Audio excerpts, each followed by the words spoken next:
ఈ వీడియోలో మనం తెలంగాణ హైకోర్టుకు సంబంధించి హిస్టరీ క్వశ్చన్స్ అయితే డిస్కస్ చేద్దాము. ప్రీవియస్ వీడియోలో ఆల్రెడీ పార్ట్ 1 8 క్వశ్చన్స్ అయితే ఎక్స్ప్లెయిన్ చేశాను అండ్ దానికి రిలేటెడ్ టాపిక్స్ కూడా ఎక్స్ప్లెయిన్ చేశాను. సో ఈ వీడియోలో నెక్స్ట్ పార్ట్ అయితే కంటిన్యూ చేద్దాము. సో లేట్ చేయకుండా వీడియో స్టార్ట్ చేసేద్దామండి. ఫస్ట్ క్వశ్చన్, శివాజీ తన రాజ్యాన్ని ఎవరి సహాయంతో పరిపాలించాడు? అండ్ దీని ఆన్సర్ వచ్చేసి మనకి అష్టప్రధాన్, 8 మంది మంత్రుల మండలి. దీన్నే మనం కౌన్సిల్ ఆఫ్ 8 మినిస్టర్స్ అని కూడా అంటాము. సో ఏంటంటే శివాజీ తన రాజ్యాన్ని ఈ అష్టప్రధాన్ 8 మంది మంత్రుల మండలి సహాయంతో అయితే పరిపాలించాడు. అండ్ ఈ 8 మంది మంత్రులు వచ్చేసి మనకి ఒకటి పేష్వా అంటే అప్పటి కాలంలో ప్రధానమంత్రి అని అర్థం. 2 అమాత్య మజుందార్, ఆర్థిక ఖజానా మంత్రి. 3 సచివ్, రాజకార్యదర్శి. 4 మంత్రి వాక్యానాఫీస్, గూఢాచారి, దినచర్యల మంత్రి. 5 సేనాపతి లేదా సైన్యాధ్యక్షుడు. 6 సుమంత్ దబీర్ లేదా విదేశీ వ్యవహారాల మంత్రి. 7 వచ్చేసి న్యాయాధీష్, ప్రధాన న్యాయమూర్తి. 8 పండితారావు, మత ధార్మిక వ్యవహారాల మంత్రి.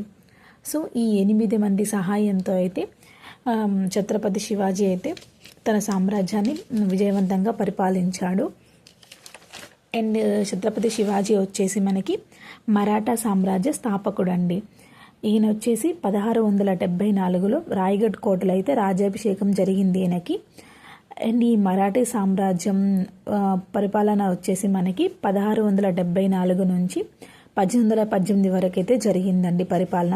మరాఠీది వచ్చేసి 1674 నుంచి 1680 వరకు అయితే ఈయన పరిపాలన చేశాడు. ఈ మరాఠా సామ్రాజ్యంలో గొప్ప పాలకుడు ఎవరంటే ఛత్రపతి శివాజీ మహారాజ్. అండ్ చివరి పాలకుడు ఎవరంటే ప్రతాప్ సింగ్ భోస్లే గారు. అండ్ ఈ మరాఠా సామ్రాజ్యంలో పేష్వా అంటే ప్రధానమంత్రిని పేష్వా అని చెప్పేసి పిలిచేవారండి. ఈ మరాఠీ సామ్రాజ్యంలో పేష్వాలకైతే గొప్ప బిరుదులు అయితే ఉన్నాయండి. అంటే వాళ్ళకి ఎక్కువ పలుకుబడి ఉండేదండి ప్రధానమంత్రి. ఆయన సలహా మేరకే రాజు వచ్చేసి ఏదైనా కార్యక్రమం అనేది చేపట్టేవాడు. అండ్ ఈ ఛత్రపతి శివాజీ మహారాజుకు వచ్చేసి ఆయనకి ఒక ప్రముఖ పేష్వా ఉండేవాడు ప్రధానమంత్రి, ఆయనే బాలాజీ విశ్వనాథ్ గారు. అండ్ ఛత్రపతి శివాజీ వచ్చేసి తన యుద్ధ పద్ధతి ద్వారా చాలా అభివృద్ధి చెందాడండి, ప్రసిద్ధి చెందాడు. ఆయన ఏంటంటే తన యుద్ధాల్లో గెరిల్లా వార్ఫేర్ అనే యుద్ధ పద్ధతిని అయితే ఉపయోగించేవాడు. దీన్ని బాగా ఉపయోగించిన ఛత్రపతులలో శివాజీ మహారాజ్ అయితే బాగా ఉపయోగించాడండి. దీన్ని సమర్థంగా ఉపయోగించాడు. అండ్ ఈ యుద్ధ పద్ధతిలో ఏంటంటే ఆకస్మికంగా దాడి చేయడం, అంటే అడవులు కొండలు కోటలను ఉపయోగిస్తూ ఆకస్మికంగా శత్రువుపై దాడి చేసి శత్రువుని అలసటకు గురి చేసి వెంటనే దాడి చేసిన వెంటనే సురక్షిత ప్రాంతాలకు వెళ్ళిపోవడం. తక్కువ సైన్యం ఉన్నా కూడా పెద్ద సైన్యాన్ని ఎదుర్కోవడమే ఈ యుద్ధ పద్ధతి యొక్క లక్షణం అండి. సో ఈ యుద్ధ పద్ధతిని శివాజీ మహారాజ్ అయితే సమర్థవంతంగా ఉపయోగించారండి. అండ్ మన మరాఠా సామ్రాజ్యానికి వచ్చేసి శత్రువులు ఎవరంటే మొఘల్ సామ్రాజ్యం అనేవారు ఈ మరాఠా సామ్రాజ్యానికి శత్రువులుగా ఉండేవారు, ముఖ్యంగా ఔరంగజేబు.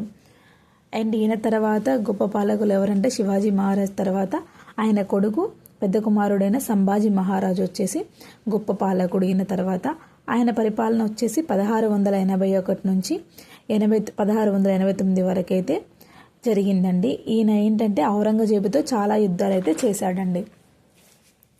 అండ్ మనకి ఈ మూడవ పానిపట్టు యుద్ధం ఉంది, ఐడియా ఉంది కదండి, 1761లో జరిగింది.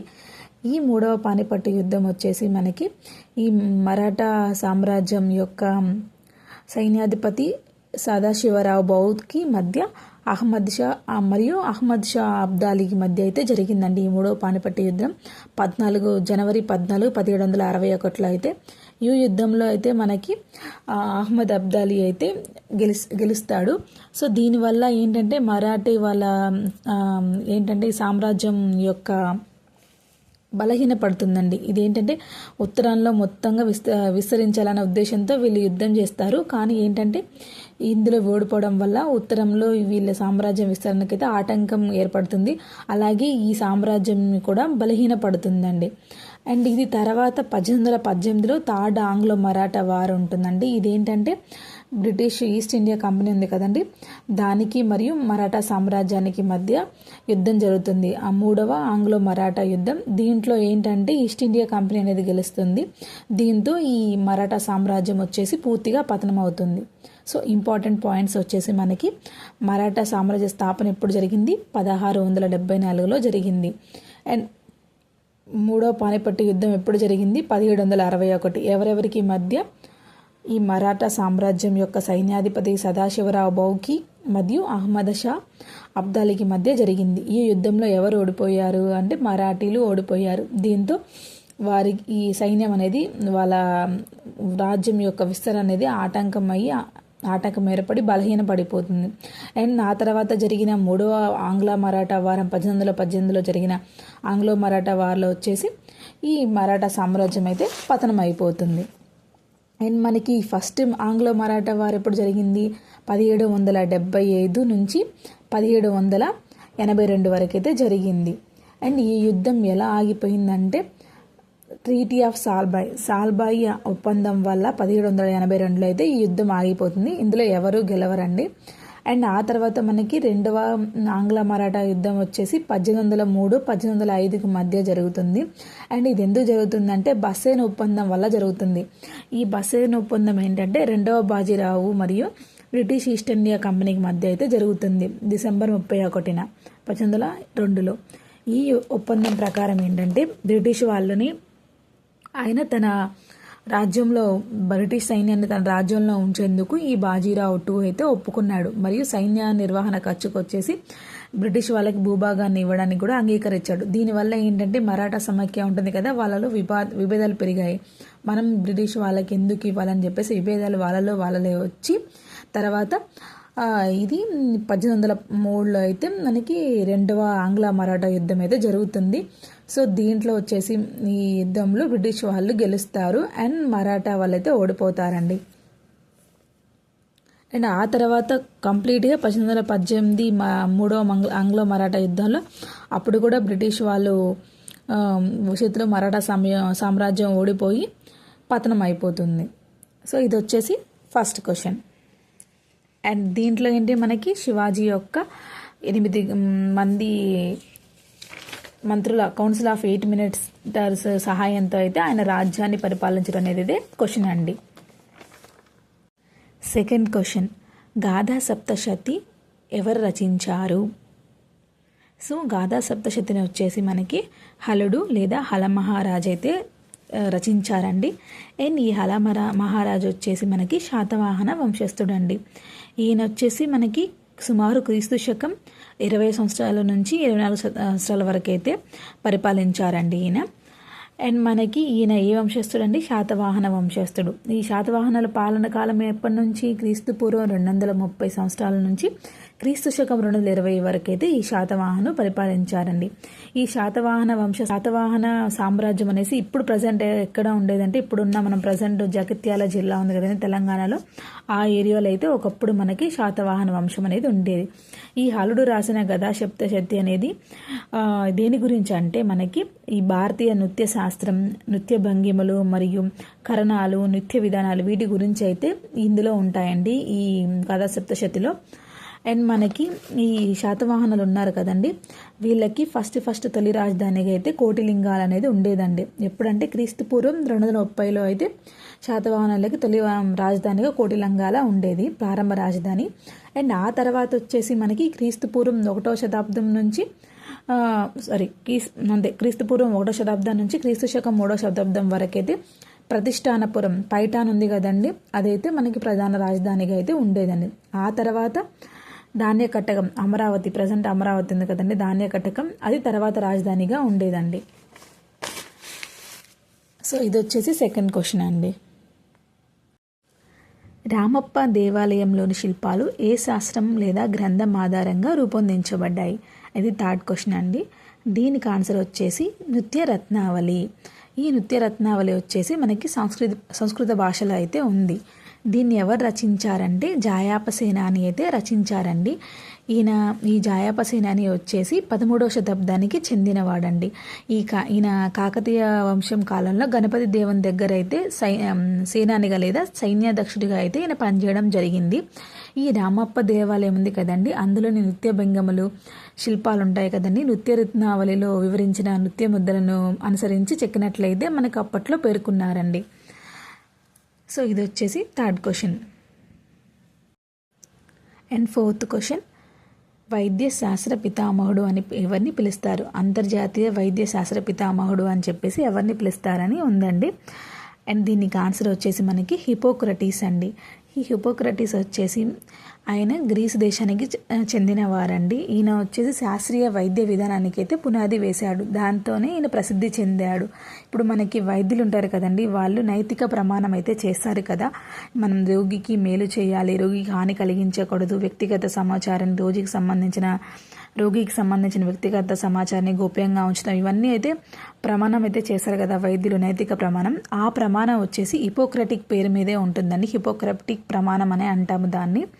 అండ్ నెక్స్ట్ మన ఫాదర్ ఆఫ్ ఇండియన్ మెడిసిన్ వచ్చేసి భారత వైద్య శాస్త్ర పితామహుడు చరకుడు అండి. ఈయన వచ్చేసి మనకి చరక సంహితను రచించాడు. ఈయన ఏంటంటే అగ్నివేశుడు రాసిన అగ్ని సంహితను విస్తరించి అయితే చరక సంహితను అయితే రాయడం జరిగిందండి. అండ్ ఈయన రాసిన ఈ చరక సంహిత ద్వారానే మనం వైద్యంలో చాలా మెరుగులు వాటికి వాడతామండి. సో అందుకోసమే ఈయన భారత వైద్య శాస్త్ర పితామహుడు అని కూడా అంటారు. అండ్ ఈయన ముఖ్యంగా ఆయుర్వేద వైద్యం గురించి అయితే రాశాడండి. అండ్ ఈ సవరించాడు కదండి అగ్నివేశుడు రాసిన గ్రంథాన్ని, ఆ గ్రంథమే మనకి చరక సంహిత అండి. ఆ తర్వాత చరకుడు రాసిన చరక సంహితని దృఢబలుడు వచ్చేసి అది అసంపూర్ణంగా ఉన్నదని గ్రహించి దాంట్లో సంపూర్ణం చేసి దాన్ని ప్రసిద్ధి చెందాడండి ఆ దృఢబలుడు. అండ్ అందుకే ఈయన అసంపూర్ణంగా ఉన్న చరక సంహితను పూర్తి చేయడం వల్ల ఈయన్ని గ్రంథరక్షకుడు లేదా పునర్నిర్మాతగా గౌరవిస్తారు ఈ దృఢబలుడిని. అండ్ నెక్స్ట్ మనకి ఫాదర్ ఆఫ్ సర్జరీ, శస్త్రచికిత్స పితామహుడు అని చెప్పేసి ఎవరిని అంటారంటే సుశ్రుతుడిని అంటారండి. ఈయన సుశ్రుతుడు రాసిన ప్రసిద్ధ గ్రంథం ఏంటంటే సుశ్రుత సంహిత. ఈయన వచ్చేసి శస్త్రచికిత్స, ప్లాస్టిక్ సర్జరీ, కంటి చికిత్స వంటి అనేక శస్త్రచికిత్స పద్ధతులను అయితే ఆయన వివరించడం అయితే జరిగిందండి ఆ సుశ్రుత సంహితలో. అండ్ మనకి చరకుడు ఉన్నాడు కదండి, ఆయన వచ్చేసి కుషాణ వంశానికి చెందిన రాజు ఉన్నాడు కదా కనిష్కుడు, ఆయన ఆస్థాన వైద్యుడిగా అయితే ప్రసిద్ధి చెందాడు. సో మనకి కుషాణ వంశం గురించి మాట్లాడుకుంటే ఈ కుషాణ వంశం వచ్చేసి మనకి సుమారు క్రీస్తు శకం 30 సంవత్సరాల నుంచి 370 సంవత్సరాల వరకు అయితే ఉందండి కుషాణ వంశం. దీన్ని స్థాపించింది కుజుల ఖద్విసేస అండి. దీని రాజధానులు వచ్చేసి మనకి పురుషపురం, ప్రస్తుతం ఉన్న పెషావూర్ ఉంది కదండి, అదైతే వీళ్ళకి రాజధాని అది, మరియు మధుర అయితే వీళ్ళకి రాజధానిగా అయితే ఉండేది. ఈ కుషాణ వంశంలో గొప్ప పాలకుడు ఎవరంటే కనిష్కుడు అండి. అండ్ చివరి ప్రముఖ పాలకుడు ఎవరంటే 1వ వాసుదేవుడు అండి. అండ్ ఈ కనిష్కుడు ఏం చేశాడంటే ఈయన 4వ బౌద్ధ మహాసభను అయితే కుండవనం ఉంది కదా కాశ్మీర్, ప్రజెంట్ కాశ్మీర్ ఉంది కదా కుండలవనం, అక్కడైతే ఆయన నిర్వహించడం జరిగింది. సో ఇది వచ్చేసి మనకి దీని గురించి అండి. వైద్యశాస్త్ర పితామహుడు ఎవరంటే అంతర్జాతీయ వైద్యశాస్త్ర పితామహుడు అంటే హిపోక్రటీస్. ఫాదర్ ఆఫ్ ఇండియన్ మెడిసిన్ అంటే చరకుడు అండి. అండ్ ఫాదర్ ఆఫ్ సర్జరీ వచ్చేసి మనకి సుశ్రుతుడు. చరకుడు రాసిన గ్రంథం చరక సంహిత. ఆయన దేన్ని సవరించి విస్తరించి రాశాడు? అగ్నివేశుడు రాసిన అగ్ని సంహితను సవరించి విస్తరించి చరక సంహితగా రాశాడు. ఈయన రాసిన చరక సంహితను దృఢబలుడు వచ్చేసి అసంపూర్ణంగా ఉన్న దాన్ని సంపూర్ణం చేసి అనేక రకమైన అధ్యాయాలన్నింటిని అందులో చేర్చి దాన్ని పూర్తి చేశాడు. అందుకే ఆయన ఏమంటారు? గ్రంథరక్షకుడు లేదా పునర్నిర్మాతగా ఆయన్ని గౌరవిస్తారు. అండ్ సుశ్రుతుడు వచ్చేసి మనకి ఫాదర్ ఆఫ్ సర్జరీ అంటే శస్త్రచికిత్స పితామహుడు. ఆయన రాసిన గ్రంథం ఏంటి? సుశ్రుత సంహిత. మనకి చరకుడు వచ్చేసి ఇంటర్నల్ మెడిసిన్, అంతర్గత వైద్యం గురించి చెప్తాడండి ఆయన చేసిన గ్రంథాలలో. సుశ్రుతుడు వచ్చేసి శస్త్రచికిత్స గురించి అయితే చెప్పడం జరిగింది. ఈ చరకుడేమో కుషాణ వంశానికి చెందిన కనిష్కుడు ఆస్థానంలో వైద్యుడిగా అయితే ప్రసిద్ధి చెందాడు. సో ఇది వచ్చేసి మనకి 4th question. And next 5th question వచ్చేసి మనకి ఉపనిషత్తులు ఎన్ని అని అడిగారండి. సో దీనికి ఆన్సర్ వచ్చేసి మనకి 108 అండి. ఈ ఉపనిషత్తులు అనేవి మన హిందూ మతంలోని పవిత్ర గ్రంథాలండి. ఇవి వచ్చేసి మనకి వేదాలు ఉంటాయి కదండి, వాటి యొక్క చివరి భాగం కావడంతో వీటిని వేదాంతం అని కూడా పిలుస్తారండి, లేదా తత్వశాస్త్రాలను కూడా పిలుస్తారు. అండ్ మనకి ఇదేంటంటే ఈ ఉపనిషత్తులు అయితే 108 ఉంటాయండి. నెక్స్ట్ పురాణాలు వచ్చేసి మనకి 18 ఉంటాయి. అండ్ వేదాలు వచ్చేసి మనకి 4 ఉంటాయి. వేదాల్లో 4 ఏంటండి, ఋగ్వేదం, యజుర్వేదం, సామవేదం, అథర్వణ వేదం. అతి ప్రాచీనమైన వేదం ఏంటండి, ఋగ్వేదం. మనకి సంగీతానికి సంబంధించిన వేదం సామవేదం. ఫస్ట్ మనకి ఏంటంటే స్టార్టింగ్ వేదాలు వచ్చేసి ఋగ్వేద, యజుర్వేద, సామవేద ఉండేయండి. ఈ మూడింటిని కలిపి వచ్చేసి మనకి వేదత్రయం అని అనేవాళ్ళండి. సో ఇది తర్వాత వచ్చింది అథర్వణ వేద. ఇది ఏంటంటే మనకి వైద్యానికి సంబంధించిందండి, ఆరోగ్యానికి వైద్యానికి సంబంధించింది. అండ్ మనకి ప్రతి వేదం ఉంటుంది కదండి, అది ఏదో ఋగ్వేదం కానీ సామవేదం కానీ యజుర్వేదం కానీ ప్రతి వేదంలో వచ్చేసి మనకి 4 భాగాలు ఉంటాయండి. అదేంటంటే సంహిత, బ్రాహ్మణం, అరణ్యకం, ఉపనిషత్తులు. సంహిత వచ్చేసి మంత్రాలకు సంబంధించింది. అండ్ బ్రాహ్మణం వచ్చేసి యజ్ఞాలు, కర్మకాండకు సంబంధించింది. అండ్ అరణ్యకం వచ్చేసి మనకి అడవికి సంబంధించిన అధ్యయనం చేసే అంశాలు ఉంటాయి కదండి, సో దాని గురించి అయితే అరణ్యకం చెప్తుంది. అండ్ ఉపనిషత్తులు వచ్చేసి మనకి తత్వశాస్త్రం గురించి చెప్తుంది. సో ఇది ఉపనిషత్తులు వచ్చేసి వేదాల్లో 4వ భాగం అండ్ చివరి భాగం కావడం వల్ల వీటిని వేదాంతం అని కూడా పిలుస్తారండి. సో మనకు తెలుసు కదా, ప్రాచీన వేదం ఋగ్వేదం, సంగీతంకు సంబంధించిన వేదం సామవేదం. అండ్ వేదత్రయ వచ్చేసి ఋగ్వేదం, యజుర్వేదం, సామవేదం. అండ్ మనకి ఈ ఉపనిషత్తుల్లోనే మనకేంటంటే అన్నిటిలో ఒక మనం ముండకోపనిషత్ అని, అంటే ప్రధానమైనవి 108 ఉపనిషత్తుల్లో ప్రధానమైనవి ఒక 10 ఉంటాయండి. సో అది ఏంటంటే మనకి అందులో ఒకటి ముండకోపనిషత్ అండి. సో మనం ఇప్పుడు వాడతాం కదండి జాతీయ నినాదం సత్యమేవ జయతే, అది మనకి ముండకోపనిషత్ నుంచే తీసుకోబడిందండి. ఈ ముండకోపనిషత్ వచ్చేసి అథర్వ వేదం ఉంది కదండి, అందులో ఒక భాగం అండి. సో సత్యమేవ జయతే అనే నినాదాన్ని వచ్చేసి మనం ఈ ముండకోపనిషత్ నుంచే తీసుకోవడం జరిగింది. సో ఇది వచ్చేసి మనకి ఉపనిషత్తుల గురించి అండి. ఉపనిషత్తులు అంటే ఏంటి, వేదాంతం, వేదం యొక్క చివరి భాగం. వీటిని ఏమంటారు, ఇంకా తత్వశాస్త్రాలు అంటారు. అండ్ ఇవన్నీ ఉంటాయండి, 108 ఉంటాయి. మన జాతీయ నినాదమైన సత్యమేవ జయతే ఉంది కదండి, ఇది ప్రధాన ఉపనిషత్తు అయిన ముండకోపనిషత్తు నుంచి అయితే తీసుకోవడం జరిగిందండి. అండ్ పురాణాలు 18 ఉంటాయి. అండ్ ఈ పురాణాలని రాసింది ఎవరండి, వేదవ్యాసుడు అయితే రాయడం జరిగిందండి. అండ్ వేదాలు వచ్చేసి మనకి 4 ఉంటాయి, ఋగ్వేదం, యజుర్వేదం, సామవేదం, అథర్వణ వేదం. 3 ఉంటాయి కదండి, ఋగ్వేదం, యజుర్వేదం, సామవేదం. వీటిని అయితే వేదత్రయం అయితే అనడం జరుగుతుంది. ఇది వచ్చేసి మనకి 5th క్వశ్చన్ గురించి. హైదరాబాద్ నగరాన్ని ఎవరు స్థాపించారని చెప్పేసి అడిగారు. 6th question. దీనికి ఆన్సర్ వచ్చేసి మహమ్మద్ కులీ కుతుబ్ షా. ఈ మహమ్మద్ కులీ కుతుబ్ షా వచ్చేసి క్రీస్తు శకం 1591 అయితే మనకి హైదరాబాద్ నగరాన్ని అయితే స్థాపించడం జరిగింది. అండ్ అదే ఇయర్లో వచ్చేసి చార్మినార్ నిర్మాణాన్ని కూడా ఈయన ప్రారంభించారు. అండ్ ఈ కులీ కుతుబ్ షా వచ్చేసి కుతుబ్ షాహీ వంశానికి చెందినవాడండి. అండ్ ఈ కుతుబ్ షాహీ వంశస్థుల పాలనా కాలం వచ్చేసి క్రీస్తు శకం 1518 నుంచి 1687 అయితే ఈ కుతుబ్ షాహీ వంశస్థుల పాలనా కాలం అయితే ఉండేదండి. అండ్ ఈ కుతుబ్ షాహీ వంశాన్ని స్థాపించిన వారు సుల్తాన్ కులీ కుతుబ్ ఉల్ ముల్క్. ఇది ఐడియా ఉంది కదండి మనకి, గోల్కొండ కోటను అభివృద్ధి చేసిన వారు ఈ సుల్తాన్ కులీ కుతుబ్ ఉల్ ముల్క్. మరియు ఇతని వారసులైతే మన గోల్కొండ కోటను అయితే అభివృద్ధి చేయడం జరిగింది. అండ్ ఈ కుతుబ్ షాహీ వంశస్థుల మొదటి రాజధాని వచ్చేసి గోల్కొండ. అండ్ ఆ తర్వాత వచ్చేసి 1591 నుంచి అయితే వీళ్ళు హైదరాబాద్ని రాజధానికి అయితే చేసుకోవడం జరిగింది. అండ్ ఈ కుతుబ్ షాహీ వంశంలో గొప్ప పాలకుడు వచ్చేసి మనకి మహమ్మద్ కులీ కుతుబ్ షా. అండ్ చివరి పాలకుడు వచ్చేసి అబుల్ హాసన్ తనీషా. అండ్ మహమ్మద్ కులీ కుతుబ్ షా గారు అయితే 1612 అయితే మరణించడం జరిగింది. ఈయనది వచ్చేసి సహజ మరణం అండి. అండ్ ఈ మహమ్మద్ కులీ కుతుబ్ షాను వచ్చేసి మనం father of Dakhni Urdu poetry, Dakkani Urdu సాహిత్య పితామహుడు అని పిలవడం అయితే జరుగుతుందండి. అండ్ ఈ కుతుబ్ షాహీ వంశస్థులు అయితే మన గోల్కొండ కోటనైతే వజ్రాల వ్యాపారానికి ప్రసిద్ధి చేశారండి ఈ వంశస్థులు. అండ్ మరియు తెలుగు, దక్కన్, ఫార్సీ భాషల్ని మరియు సాహిత్యాన్ని అయితే చాలా ప్రోత్సహించేవారు వీళ్ళ కాలంలో అయితే. అండ్ మన ఈ కులీ కుతుబ్ షాహీ వంశానికి ముందు వంశం వచ్చేసి బహమనీ వంశం అండి. ఈ వంశస్థుల పాలన వచ్చేసి క్రీస్తు శకం 1347 నుంచి 1518 వరకు అయితే ఈ బహమనీ వంశస్థులు అయితే పాలించేవారు. వీళ్ళ తర్వాత వచ్చేసి మన కుతుబ్ షాహీ వంశం తర్వాత అయితే మొఘల్ సామ్రాజ్యం అండి. 1687లో వచ్చేసి ఔరంగజేబు గోల్కొండ కోటని జయిస్తాడండి.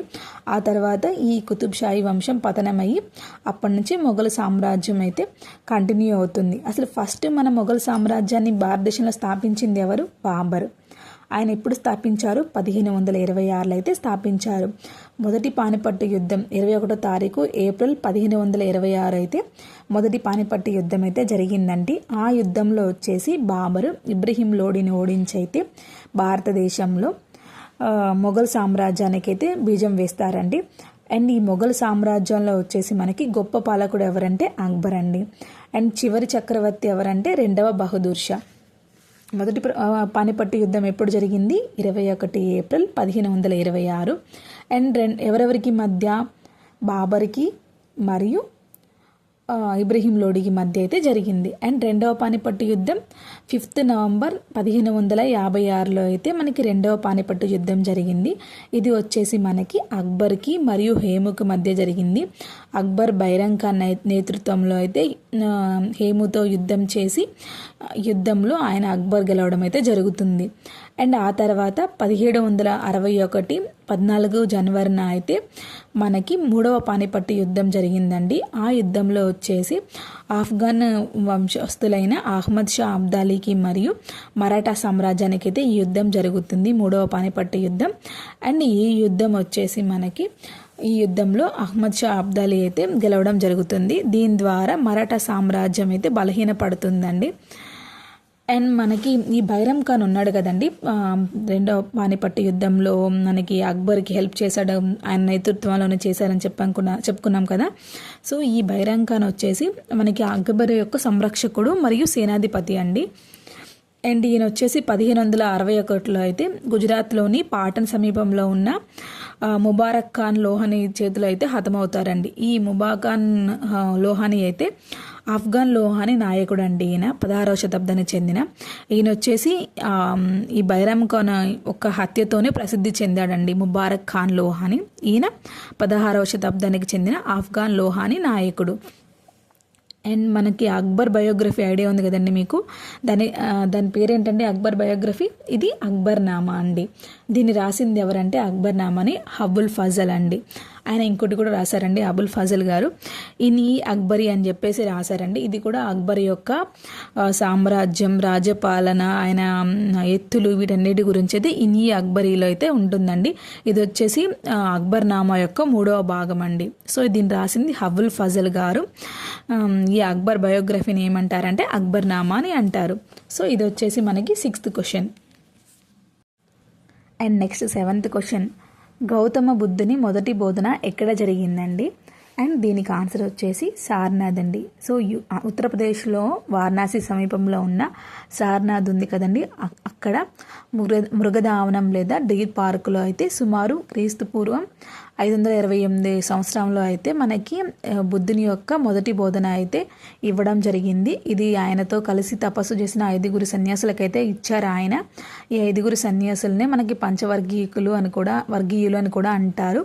సో ఈ ప్రాసెస్ని అంటే ఈయన ఈ సన్యాసులకి ఆయన ఎక్స్ప్లెయిన్ చేశారు, అంటే బోధించడాన్ని ఈ పద్ధతిని అయితే ధర్మచక్ర పరివర్తన అని అయితే అంటారు.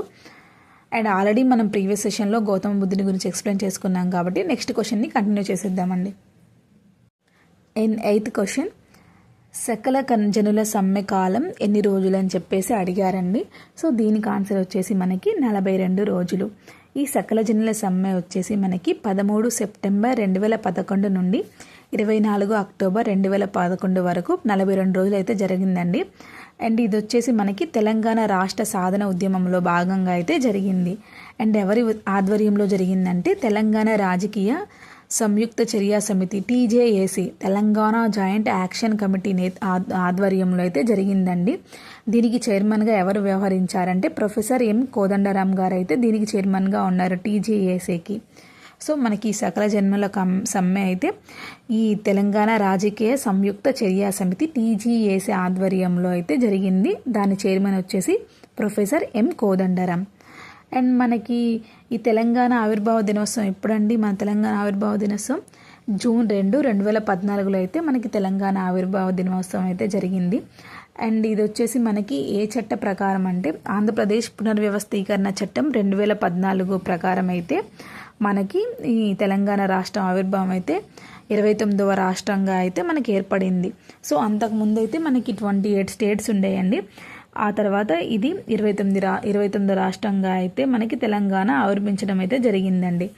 అండ్ ఈ తెలంగాణ ఆవిర్భావం గురించి అయితే మనకి 9th డిసెంబర్ 2009 అయితే అప్పటి కేంద్ర మంత్రి ఉంటాడు కదండి పి చిదంబరం గారు అయితే ప్రకటించారండి. తెలంగాణ ఏర్పాటు ప్రక్రియనైతే ప్రారంభిస్తామని చెప్పేసి న్యూఢిల్లీలో కేంద్ర హోం మంత్రిత్వ శాఖ ప్రకారం అయితే ఆయన అధికారికంగా ప్రకటన చేశారండి. ఎప్పుడంటే 9th డిసెంబర్ 2009 అయితే తెలంగాణ ఏర్పాటు ప్రక్రియ ప్రారంభిస్తామని అప్పటి కేంద్ర హోంమంత్రి చిదంబరం గారు అయితే ప్రకటించారండి.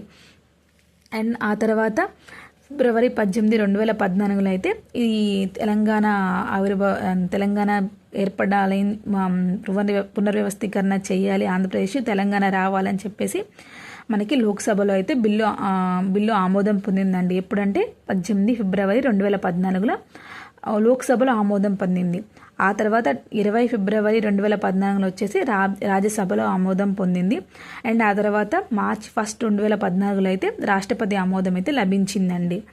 అండ్ మనకి ఆ ఆమోదం తర్వాత జూన్ 2, 2014లో అయితే తెలంగాణ ఆవిర్భావ దినోత్సవం అయితే జరిగిందండి. అండ్ దీనికి మనకి ఏ ఆర్టికల్ ప్రకారం అండి? ఆర్టికల్ 3 ప్రకారం అయితే మనకి తెలంగాణ అయితే ఆవిర్భవించిందండి. మనకు తెలుసు కదండి రాజ్యాంగంలో 3rd ఆర్టికల్ ఏం చెప్తుంది? కొత్త రాష్ట్రాల ఏర్పాటు గురించి, రాష్ట్రాల సరిహద్దుల మార్పు గురించి, అండ్ రాష్ట్రాల పేర్ల మార్పు గురించి, అండ్ రాష్ట్రాల విభజన లేదా విలీనం గురించి అయితే 3వ ఆర్టికల్ అయితే చెప్తుందండి. అండ్ మనకి ఫస్ట్ అసలు ఆంధ్ర రాష్ట్రం ఎప్పుడు ఏర్పడింది? ఆంధ్రప్రదేశ్ కాదండి, ఆంధ్ర రాష్ట్రం ఎప్పుడు ఏర్పడిందంటే 1 అక్టోబర్ 1953లో అయితే మనకి ఆంధ్ర రాష్ట్రం అయితే ఏర్పడిందండి. అప్పటి రాజధాని వచ్చేసి కర్నూలు. అండ్ ఆ తర్వాత మనకి నవంబర్ 1, 1956లో అయితే ఆంధ్రప్రదేశ్ రాష్ట్రం అయితే అవతరించింది. ఆంధ్రప్రదేశ్ రాష్ట్రం అంటే హైదరాబాద్లోని తెలంగాణ ప్రాంతం మరియు ఆంధ్ర రాష్ట్రం కలిసి ఆంధ్రప్రదేశ్ రాష్ట్రంగా అయితే అవతరించిందండి. ఎప్పుడంటే నవంబర్ 1, 1956లో. దేని ప్రకారం అండి? స్టేట్స్ రీఆర్గనైజేషన్ యాక్ట్ 1956 ప్రకారం అయితే మనకి ఈ ఆంధ్రప్రదేశ్ రాష్ట్ర అవతరణ అయితే జరిగిందండి. అండ్ అప్పుడు రాజధానిగా దేని చేశారంటే హైదరాబాద్ని అయితే రాజధానిగా చేయడం జరిగింది. అండ్ మనకి తెలంగాణ ఏర్పడినప్పుడైతే మనకి 29 రాష్ట్రాలు అయితే ఉన్నాయండి. ఆ తర్వాత 2019లో వచ్చేసి 31 అక్టోబర్ 2019 వచ్చేసి జమ్మూ కాశ్మీర్ పునర్వ్యవస్థీకరణ చట్టం అనేది అమల్లోకి వచ్చిందండి. ఈ చట్ట ప్రకారం అయితే మనకి జమ్మూ కాశ్మీర్ని 2గా విభజించి 2 కేంద్ర పాలిత ప్రాంతాలకైతే మార్చారు. రాష్ట్రంగా ఉన్న జమ్మూ కాశ్మీర్ని వచ్చేసి 2 కేంద్ర పాలిత ప్రాంతాలకైతే మార్చారు. 1 జమ్మూ అండ్ కాశ్మీర్ కేంద్రపాలిత ప్రాంతము, 2 లడఖ్ కేంద్రపాలిత ప్రాంతం అండి. అంతకుముందు వచ్చేసి మనకి కేంద్రపాలిత ప్రాంతాలు వచ్చేసి మనకి 2014లో వచ్చేసి తెలంగాణ వచ్చినప్పుడు 29 రాష్ట్రాలు, 7 కేంద్రపాలిత ప్రాంతాలు ఉండేయండి. 2019లో జమ్మూ కాశ్మీర్ని విభజించిన తర్వాత 28 రాష్ట్రాలు, 9 యూనియన్ టెరిటరీస్ అంటే కేంద్రపాలిత ప్రాంతాలు అయితే ఉన్నాయండి. అండ్ 2020లో ఏమైందంటే మనకి దాద్రా నగర్ హవేలీ మరియు డామన్ డయ్యూ 2 కేంద్రపాలిత ప్రాంతాలు ఉన్నాయి కదండి. ఆ రెండింటిని కలిపి ఒకటే చేసి మనకి 9 కేంద్రపాలిత ప్రాంతాలని కాస్త 8 కేంద్రపాలిత ప్రాంతాలుగా అయితే మార్చడం జరిగింది. సో మనకి ఇప్పుడు ఫైనల్గా 28 రాష్ట్రాలు, 8 కేంద్రపాలిత ప్రాంతాలు అయితే ఉన్నాయండి. సో మన బ్రీఫ్గా చెప్పుకోవాలంటే తెలంగాణ అవతరించినప్పుడు 2014లో వచ్చేసి మనకి 29 రాష్ట్రాలు, 7 కేంద్రపాలిత ప్రాంతాలు ఉండేవి. అండ్ 2019లో వచ్చేసి జమ్మూ కాశ్మీర్ రాష్ట్రాన్ని 2 కేంద్రపాలిత ప్రాంతాలుగా సపరేట్ చేసి జమ్మూ అండ్ కాశ్మీర్ మరియు లడఖ్గా విడగొట్టి 9 కేంద్రపాలిత ప్రాంతాలు, 28 రాష్ట్రాలు అయ్యాయండి. ఆ తర్వాత 2020లో వచ్చేసి దాద్రా నగర్ హవేలీ మరియు డామన్ డయ్యూ రెండింటిని కలిపి ఒక యూనిటరీ టెరిటరీగా చేసి అప్పుడు మనకి లాస్ట్ ఫైనల్గా 28 రాష్ట్రాలు, 8 కేంద్రపాలిత ప్రాంతాలు అయితే అయ్యాయండి. సో ఇది వచ్చేసి మనకి అండ్ 8th క్వశ్చన్ అండి. సో ఇది దేని గురించి? సకల జనుల సమ్మె గురించి. అది ఎన్ని రోజులు జరిగింది? 42 రోజులు జరిగింది. దేనికోసం జరిగింది? తెలంగాణ రాష్ట్ర అవతరణ కోసం జరిగింది. కాబట్టి మనం ఇదంతా డిస్కస్ చేసుకున్నాం. మనం ఏదైనా క్వశ్చన్ చదివితే ఆ క్వశ్చన్కి జస్ట్ ఆన్సర్ కాకుండా దాని రిలేటెడ్ ఇన్ఫర్మేషన్ కూడా మనం చూసుకున్నామంటే, ప్రతిసారి చూసుకున్నామనుకో మనకు అదొక రివిజన్ లాగా అయిపోతుంది. అండ్ మనకు కూడా ఒక లింక్ స్టోరీ లెక్క ఫామ్ అయ్యి మనకి మెమొరీగా ఎక్కువగా గుర్తుండడానికి అవకాశం అయితే ఉంటుంది. సో ఏ క్వశ్చన్ చదివినా దానికి రిలేటెడ్ ఇన్ఫర్మేషన్ ఏముంది, దాన్ని దేనికి లింక్ చేసుకొని ఒక స్టోరీ లాగా చదువుకోవచ్చు అని చెప్పేసి మనం చూసుకొని చదువుకుంటే మనకి ఎక్కువగా గుర్తుంటుందండి. సో అందుకే మీకు ఇలా నేను లింక్. అండ్ 9th క్వశ్చన్, ఇంక్విలాబ్ జిందాబాద్ అనే నినాదాన్ని ఎవరిచ్చారు అని చెప్పేసి అడిగారు. దీనికి ఆన్సర్ వచ్చేసి మౌలానా హస్రత్ మొహానీ. ఈయన వచ్చేసి మనకి 1921లో అయితే ఇంక్విలాబ్ జిందాబాద్ అంటే లాంగ్ లివ్ రివల్యూషన్, తెలుగులో విప్లవం వర్ధిల్లాలనే నినాదాన్ని అయితే ఆయన ఇచ్చారు. ఎప్పుడు? 1921లో అయితే ఇవ్వడం జరిగింది. అయితే అప్పుడు అంత ప్రాచుర్యం చెందలేదండి. అది తర్వాత చాలా గ్యాప్ తర్వాత అంటే 1929లో సుమారు 8 సంవత్సరాల తర్వాత భగత్ సింగ్ మరియు బటుకేశ్వర్ దత్ ఉన్నారు కదండి, ఆయన సహచరుడు, వాళ్ళిద్దరు కలిసి అయితే దాన్ని విస్తృతంగా ప్రాచుర్యంలోకి అయితే తీసుకొచ్చారు. అనేక రకమైన ఉద్యమాల్లో వాటిలో అయితే దీన్ని ఎక్కువగా వాడారండి. ఇంక్విలాబ్ జిందాబాద్, లాంగ్ లివ్ రెవల్యూషన్, విప్లవం వర్ధిల్లాలి అనే ఈ పదాలు వాడి దాన్ని ఎక్కువ ప్రాచుర్యంలోకి తీసుకురావడం అయితే జరిగిందండి. అండ్ మనకి దీనికి అస్సలు తీసుకొచ్చిన నినాదాన్ని అయితే మౌలానా హస్రత్ మొహానీ, దీన్ని ప్రాచుర్యంలోకి తీసుకొచ్చిన విస్తృతంగా అయితే భగత్ సింగ్ గారు మరియు బటుకేశ్వర్ దత్ గారు. ఎప్పుడు? 1929లో. మౌలానా హస్రత్ మొహానీ ఇచ్చింది 1921లో. అండ్ మనకి భగత్ సింగ్ గారు వచ్చేసి 28 సెప్టెంబర్ 1907 అయితే జన్మించడం అయితే జరిగింది. అండ్ ఈయన వచ్చేసి మనకి హిందుస్థాన్ సోషలిస్ట్ రిపబ్లికన్ అసోసియేషన్ HSRAలో వచ్చేసి ప్రముఖ విప్లవకారుడు అండి భగత్ సింగ్ గారు. ఈయన ఏంటంటే 1928లో లాలా లజపతి రాయ్ గారు ఉన్నారు కదండి, ఆయన్ని పోలీసులు వచ్చేసి లాఠీ చార్జ్ చేయడం వల్ల ఆయన దెబ్బలతో తట్టుకోలేక చనిపోయారండి లాలా లజపతి రాయ్ గారు 1928లో. సో అయితే ఆయన మరణానికి ప్రతీకారం తీర్చుకోవాలని చెప్పేసి ఈ భగత్ సింగ్ గారు ఉన్నారు కదండి, భగత్ సింగ్ గారు, రాజ్గురు గారు, చంద్రశేఖర్ ఆజాద్ వీళ్ళు కలిసి జేమ్స్ ఏ స్కాట్ ఉంటారు కదండి, ఆయన చంపడానికి అయితే ప్లాన్ చేశారండి. కానీ పొరపాటున ఏమైందంటే వీళ్ళు ఆ జేమ్స్ ఏ స్కాట్ని కాకుండా జాన్ శాండర్స్ని అయితే చంపడం జరిగిందండి. అండ్ ఎందుకంటే ఈయన లాలా లజపతి గారిని పోలీసులు లాఠీ చార్జ్ చేయడం వల్ల ఆయన చనిపోయాడు కాబట్టి దాని ప్రతీకారంగా అయితే వీళ్ళు ఆయన చంపడానికి ప్లాన్ వేశారు. కాకపోతే ఆయన ప్లేస్లో జాన్ శాండర్స్ని అయితే చంపడం జరిగిందండి. అండ్ ఆ తర్వాత వచ్చేసి 1929 కదండి, 1929లో బ్రిటిష్ ప్రభుత్వానికి నిరసన తెలియజేయాలని చెప్పేసి ఈయన ఏం చేశారంటే సెంట్రల్ లెజిస్లేటివ్ అసెంబ్లీలో వచ్చేసి ఆయన బటుకేశ్వర్ దత్ ఉన్నారు కదండి, ఈయన సహచరుడు, ఆయనతో కలిసి అయితే లెజిస్లేటివ్ అసెంబ్లీలో అయితే బాంబు విసరడం అయితే జరిగింది. అంటే ఈయన ఉద్దేశం ఏంటంటే అక్కడ ఎవరిని చంపాలని కాదు, కాకపోతే వాళ్ళ ప్రభుత్వానికి నిరసన తెలియడం కోసం మాత్రం ఈ బాంబు విసిరేసాడండి. సో విసిరేసి స్వచ్ఛందంగా అయితే లొంగిపోవడం అయితే జరిగిందండి భగత్ సింగ్ గారు. సో ఈయన లొంగిపోయిన తర్వాత పోలీసులు ఈయన అరెస్ట్ చేశారండి. అరెస్ట్ చేసిన తర్వాత ఈయన గురించి ఎంక్వైరీ చేస్తే ఆ ఎంక్వైరీలో వచ్చేసి జాన్ శాండర్స్ని చంపిందనే అభియోగం వచ్చేసి నిజమంతరావడంతో ఈయనకి 23 మార్చి 1931లో అయితే ఉరిశిక్ష విధించడం అయితే జరిగిందండి. ఈయనకు ఒక్కడికే కాదండి, ఈయనకి సహచరులు ఉన్నారు కదా, శివరాం, రాజ్గురుకి అండ్ సుఖ్దేవ్ తాపర్లు, వీరి ముగ్గురికి కలిసి అయితే ఉరిశిక్ష అయితే లాహోర్ జైల్లో అయితే విధించడం అయితే జరిగింది. ఎప్పుడంటే మార్చి 23, 1931లో అయితే ఉరిశిక్ష విధించారు. సో ఈయన పుట్టింది ఎప్పుడు? సెప్టెంబర్ 28, 1907లో అండి. అండ్ ఈయన ఎవరు? హిందుస్థాన్ సోషలిస్ట్ రిపబ్లికన్ అసోసియేషన్లో ఒక ప్రముఖ విప్లవకారుడు, HSRAలో అయితే ఒక ప్రముఖ విప్లవకారుడిగా చేశారు. ఈయన 1928లో లాలా లజపతి రాయ్ మరణానికి ప్రతీకారంగా అయితే ఆయన జేమ్స్ ఏ స్కాట్ని చంపబోయి జాన్ శాండర్స్ని చంపారు. అండ్ తర్వాత బ్రిటిష్ ప్రభుత్వం నిరసనగా 1929లో వచ్చేసి అసెంబ్లీపై బాంబేసి లొంగిపోవడం వల్ల ఈ శాండర్స్ని చంపిన అభియోగం వచ్చేసి రుజువయ్యి ఈయనకు ఉరిశిక్ష విధించి 23 మార్చి 1931లో అయితే చనిపోవడం అయితే ఉరి తీయడం అయితే ఇవన్నీ జరిగిందండి. సో ఇది వచ్చేసి మనకి ఇంక్విలాబ్ జిందాబాద్ గురించి అండి. సో ఈ ఇన్ఫర్మేషన్ మీకు యూజ్ అయిందని అనుకుంటున్నాను.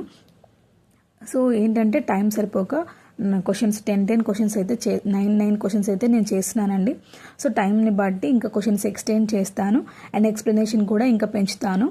సో మీకు కూడా ఇంకేమైనా క్వశ్చన్స్ కానీ టాపిక్స్ కానీ ఎక్స్ప్లెయిన్ చేయాలనుకుంటే కామెంట్స్లో చెప్పండి. సో నేను ఎక్స్ప్లెయిన్ చేస్తాను. సో ఈ వీడియో మీకు యూజ్ అయితే లైక్ షేర్ చేయండి అండ్ ఇంకెవరైనా మీ ఫ్రెండ్స్ ఉంటే వాళ్ళకి యూజ్ అవుతుంది అనుకుంటే వాళ్ళకి కూడా షేర్ చేయండి, వాళ్ళని సబ్స్క్రైబ్ చేసుకోమని చెప్పండి. Thank you.